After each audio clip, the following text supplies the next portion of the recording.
untuk satu lagi topik berhubung dengan setahun bersama Kerajaan Malaysia Madani. Kali ini bersama Kementerian Pembangunan Wanita, Keluarga dan Masyarakat. Assalamualaikum, selamat datang. Dan berbahagia Datuk Dr. Maziah Cik Yusof yang merupakan Ketua Setiausaha untuk kementerian tersebut. Terima kasih Datuk kerana sudi bersama kami pagi ini.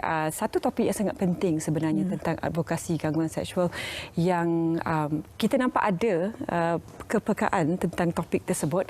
Tapi bagaimana pemerhatian kementerian sendiri sejak ini mula diwar-warkan dan bagaimana sambutan masyarakat tentang pentingnya mereka tahu dan melaporkan anti gangguan seksual. Okay, bismillahirrahmanirrahim. Assalamualaikum warahmatullahi taala wabarakatuh. Selamat pagi dan salam Malaysia Madani. Kempen anti gangguan seksual, Kementerian Pembangunan Wanita, Keluarga dan Masyarakat telah mulakan advokasi pada tahun ini. Untuk makluman, Akta Anti Gangguan Seksual telah pun diluluskan oleh Parlimen pada tahun lepas dan mula diwartakan dalam bulan Oktober 2022. Dan pada tahun ini kita kuatkuasakan sebahagian daripada seksyen akta tersebut, iaitu seksyen 25 dan 26 yang berkaitan dengan advokasi. So tahun ini kita fokuskan kepada advokasi kepada masyarakat. Apa itu gangguan seksual? Apa itu akta anti gangguan seksual? Kenapa mesti adanya akta ini? Sedangkan perbuatan gangguan seksual ini memang boleh diambil di bawah mana-mana akta yang lain. Jadi advokasi kita telah bermula di seluruh negeri, 14 negeri kita telah mulakan di Putrajaya. Kemudian kita telah pergi pada semua 14 negeri dan juga 65 program bersama dengan masyarakat untuk menerangkan apa itu akta anti gangguan seksual. Dan kita memang ada target sekurang-kurangnya daripada 22.3 juta rakyat Malaysia yang berusia antara 15 hingga 65 tahun. Itu adalah usia yang di bawah akta kerja yang membolehkan mereka bekerja dalam pasaran buruh. Dan kita nakkan sekurang-kurangnya 10% daripada mereka itu mendapat tahu apa itu gangguan seksual. Jadi bagaimana usaha kementerian untuk menyalurkan maklumat penting seperti ini kepada majikan organisasi, khususnya macam ni kita nak tahu dia bergurau ke, dia berbenda yang tak patut ke. Dari segi penyaluran maklumat itu, bagaimana usaha awal bagi pihak kementerian? Penyaluran maklumat kita adakan selain daripada kita pergi setiap negeri buat jurayawara, kempen, kita jemput rakan-rakan strategik kita daripada swasta, daripada kerajaan, daripada NGO, daripada persatuan mahasiswa contohnya, daripada pemimpin masyarakat datang untuk mendengar taklimat-taklimat kita. Dan taklimat kita ni terdiri daripada rakan strategik kita daripada PDRM bercakap dari segi kes-kes yang telah berlaku gangguan seksual, daripada Kementerian Kesihatan Malaysia tentang kesan dan impak dia kepada kesihatan mental mangsa tersebut, dan juga daripada Jabatan Perkhidmatan Awam untuk melihat gangguan seksual di tempat kerja dari segi peruntukan-peruntukan di bawah tata tertib, dan dari segi daripada Kementerian Sumber Manusia untuk mereka di tempat swasta, sektor swasta berikutan daripada peruntukan di bawah akta pekerjaan, akta buruh.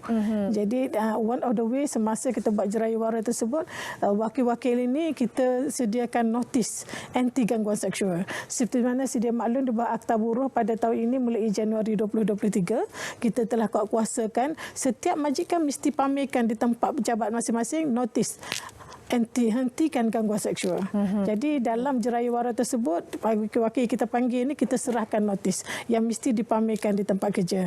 Selain daripada that campaign, kita juga ada TOT, Training of Transfer of Knowledge, training for the trainers, training of trainers untuk mereka terutamanya pengurus sumber manusia. Apa yang lebih mendalam lagi apa yang dimaksudkan dengan akta anti gangguan seksual tersebut. Dan kita juga ada town hall. Town hall kalau dalam kempen kita berikan maklumat, kita bercerita, tapi dalam town hall kita dengar soalan-soalan daripada mereka. Apa perkara selepas mereka mendengar jurayawara tersebut, apa perkara-perkara yang membimbangkan. Dan pada masa yang sama, semasa kita pergi kempen ini, kita sediakan perkhidmatan bergerak dalam truck mobile kita melalui Pusat Sokongan Sosial setempat, PIS kita panggil. Di situ kita sediakan kaunselor berdaftar, di mana mereka yang ada isu-isu yang mau bercakap sebab perkara ini adalah sensitif. Sangat, orang tak suka bercakap secara terbuka. Jadi mereka boleh pergi di sana, kita ada kaunselor yang berdaftar dan kita ada bilik khas tertutup. Dia adalah truck mobile, ada perkhidmatan di sebelah kiri, tapi sebelah kanan itu akan ada satu bilik tertutup untuk mereka berjumpa secara private dengan kita punya kaunselor dan berceritakan kes-kes mereka. Dan untuk makluman, bila kita dah buat 14 negeri tersebut, daripada PIS kita telah mendapat aduan daripada mereka yang memang telah mengalami masalah tersebut sebanyak 1,400 kes benar. Oh, no. So perkara-perkara tersebut tindakan bagaimana nak dilaksanakan, mereka lebih nak tahu apa nak dibuat selepas ini. Apa sepatutnya, kepada siapa saya sepatutnya rujuk. So perkara-perkara begini kita lihat daripada kaji selidik kita dah dapat lebih kurang 9,000 responden kita memang ada peningkatan kesedaran tentang gangguan seksual, lebih kurang 90% ke atas. Datuk, sebelum kita pergi ke 5 teras yang digunakan oleh kementerian untuk memastikan ini dapat dibanteras sehabisnya, bagaimana pula masih lagi ada berlaku senario victim shaming ataupun victim blaming, disalahkan mangsa dahulu sebelum diambil tindakan undang-undang kepada pelaku tersebut. Jadi bagaimana pandangan kementerian dalam situasi ini? Apakah masih lagi berlaku? Perkara-perkara itu memang sering berbangkit. Dalam soal jawab kita semasa Jerayawara itu ada juga perkara-perkara berkenaan yang dibangkitkan yang mengatakan disebabkan wanita berpakaian tidak sesuai, wanita berada di tempat yang tidak sepatutnya. Isu-isu itu yang menyebabkan berlakunya gangguan seksual ke atas mereka. Tapi dalam kita punya kes-kes ini, gangguan seksual bukan saja kepada wanita, ada juga kepada lelaki. Betul. Melalui pusat sosial setempat kita, lebih kurang 30% kes yang kita dapat adalah daripada mangsanya terdiri pada lelaki. Dan ini yang one of the message yang kita nak sampaikan semasa kempen ini adalah gangguan seksual itu bukannya satu, tak boleh dinormalisasikan. Dia tak boleh dianggap sebagai satu jenaka. Alah, kata-kata saja, tidak ada maksud apa-apa. Tak boleh. Akta ini mengatakan gangguan seksual itu whatever you said, kata-kata ke, perbuatan ke, isyarat ke, ataupun gambar yang dah hantar melalui WhatsApp ke, selagi dia mengganggu ketenteraman dan mengganggu emosi orang yang menerima itu, dia dianggap sebagai gangguan seksual. So sebenarnya tujuan utama kita nak maklumkan gangguan seksual itu bukanlah satu jenaka. Gangguan seksual itu tidak boleh dinormalisasikan, mesti ada respect. So perkara-perkara ini yang banyak kita terima dan yang kita cuba nak sampaikan kepada masyarakat. Elemen fear, elemen ketakutannya kadang-kadang kalau takkan saya nak berhenti kerja, tapi kalau yang pelaku itu bukan majikan, tak kisahlah sama ada kepada wanita ataupun kepada lelaki. Bagaimana situasi ini semua ditangani melalui 5 teras yang diperkenalkan oleh kementerian ini, Datuk? Dalam akta anti gangguan seksual ini, dia adalah umum kepada semua lapisan masyarakat.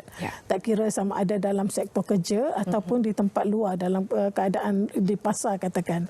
Tetapi kita juga selain daripada akta ini yang baru diluluskan pada tahun lepas, kita juga ada akta-akta lain yang memang telah pun menangani isu-isu gangguan seksual. Akta di bawah kanun keseksaan, akta di bawah akta buruh. Jadi peruntukan-peruntukan itu ada. So, semasa Jerayawara ini kita bawakan kes-kes sebenar. Kes-kes sebenar yang telah pun didakwa di bawah akta kanun keseksaan ke, di bawah peraturan tata tertib bagi mereka yang bekerja dalam perkhidmatan awam, di bawah kawasilian Jabatan Perkhidmatan Awam, ataupun apa-apa peruntukan di bawah akta buruh yang di bawah kawasilian Kementerian Sumber Manusia. Dan kes-kes sebenar yang telah berlaku, kita tunjukkan gambar, kita tunjukkan apa pertuduhan untuk mereka mengetahui bahawa akta anti gangguan seksual ini adalah satu alternatif kepada persediaan akta-akta sedia ada. Dia adalah khusus kepada gangguan seksual. Yang lain itu kanun keseksaan, akta buruh. Ia tidak khusus kepada gangguan seksual. Tetapi peruntukannya telah sedia ada di situ. Jadi dengan kesedaran tersebut, mereka boleh memahami bahawa perkara-perkara ini sebenarnya dianggap serius oleh negara kita. Terdapat banyak peruntukan yang ada. So kalau you tak nak menunggu akta anti gangguan seksual, boleh menggunakan akta-akta yang sedia ada. Cuma kesedaran tu kurang lagi. Betul yang bagi Datuk. Sebab sebenarnya kalau dilihat bagaimana setahun bersama Kerajaan Malaysia Madani ini banyak kerjasama di antara kementerian-kementerian macam Datuk sebutkan tadi dengan KSM, dengan KKM. Bagaimana pula penglibatan pihak peguam ataupun legal advisors untuk membantu Kementerian Pembangunan Wanita dalam menangani isu ini? Salah satu program yang kita ada sepanjang, sebab kita buat program kempen ini daripada pukul 8 pagi sampailah kepada pukul 3 atau 4 petang.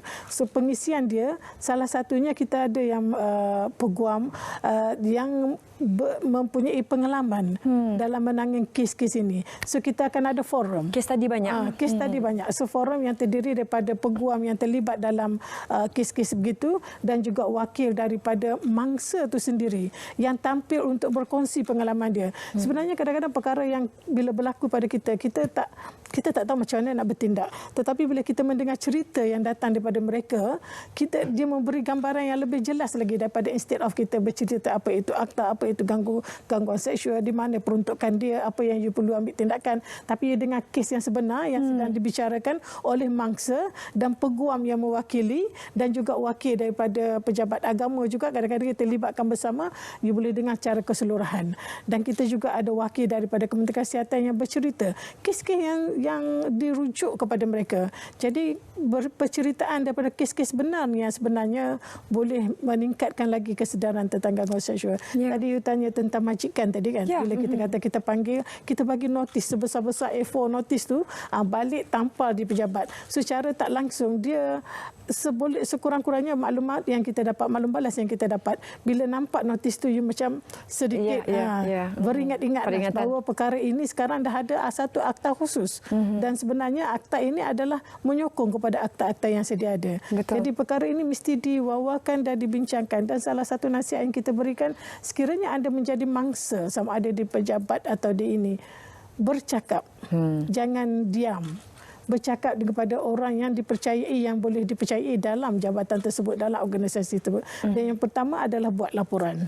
So itu yang mesti ada keberanian yang datang daripada mangsa tersebut. Datuk, bagaimana pula sebab dalam jangka masa terdekat ini juga banyak sebenarnya aktiviti dan juga kempen Jerayawara yang diadakan oleh pihak kementerian. Jadi dalam masa terdekat ini apa yang boleh dikongsikan dengan rakyat Malaysia yang menonton ini untuk menjadi sebahagian daripada usaha murni ini?